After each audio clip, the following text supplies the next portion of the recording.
আসসালামু আলাইকুম প্রিয় দর্শক, স্বাগত জানাচ্ছি আমার দেশের ডেইজ ইভেন্টে।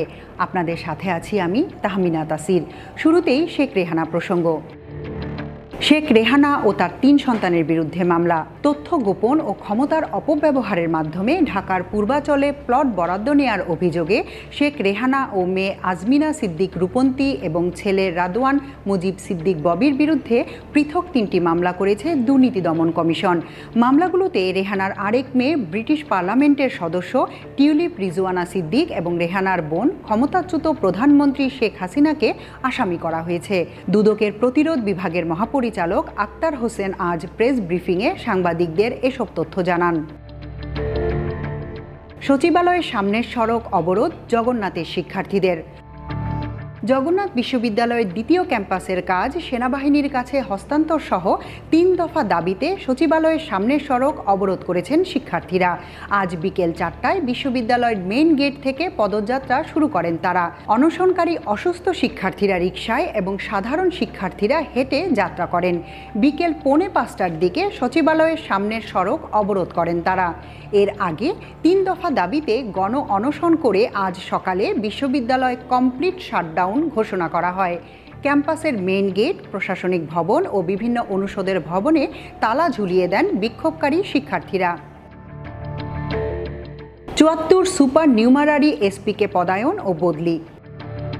সুপার নিউমারারি পুলিশ সুপার হিসেবে পদোন্নতিপ্রাপ্ত ৫০ জন কর্মকর্তাকে পুলিশ সুপার পদমর্যাদার বিভিন্ন পদে পদায়ন করা হয়েছে। আজ স্বরাষ্ট্র মন্ত্রণালয়ের জননিরাপত্তা বিভাগের ২টি প্রজ্ঞাপনে তাদের পদায়নের কথা জানানো হয়। একটি প্রজ্ঞাপনে ৩১ জন এবং অন্য একটি প্রজ্ঞাপনে ১৯ জনকে বদলির তথ্য দেওয়া হয়। তারা এসপি হিসেবে পদোন্নতি পেলেও অতিরিক্ত পুলিশ সুপার পদমর্যাদায় কর্মরত ছিলেন।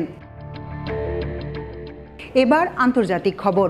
ভারতীয় সেনাদের বোমা হামলায় ৫ মাওবাদী নিহত। মাওবাদী বিদ্রোহীদের দমনে ছত্তিশগড়ের বিজাপুর জেলার গভীর জঙ্গলে ভারতীয় সেনাবাহিনীর সঙ্গে বন্দুকযুদ্ধে ৫ বিদ্রোহী নিহত হয়েছে। এদের মধ্যে ৩ জন পুরুষ ও ২ জন মহিলা। ঘটনাস্থল থেকে গ্রেনেড লঞ্চার ও রাইফেল সহ আগ্নেয়াস্ত্র উদ্ধার করেছে সেনা সদস্যরা।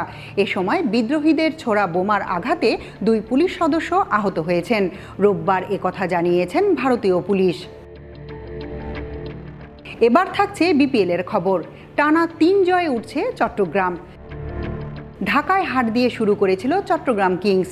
বিপিএল চট্টগ্রাম পর্বে যাওয়ার আগে টানা ৩ ম্যাচে জিতেছে চট্টগ্রাম। সোমবার সিলেট স্ট্রাইকার্সকে ৩০ রানে হারিয়েছে তারা। ৪ ম্যাচের ৩টি জিতে পয়েন্ট টেবিলে ২-এ আছে মোহাম্মদ মিঠুনের নেতৃত্বাধীন চট্টগ্রাম। প্রিয় দর্শক, সবাই ভালো থাকুন, সুস্থ থাকুন, থাকুন আমার দেশের সঙ্গে।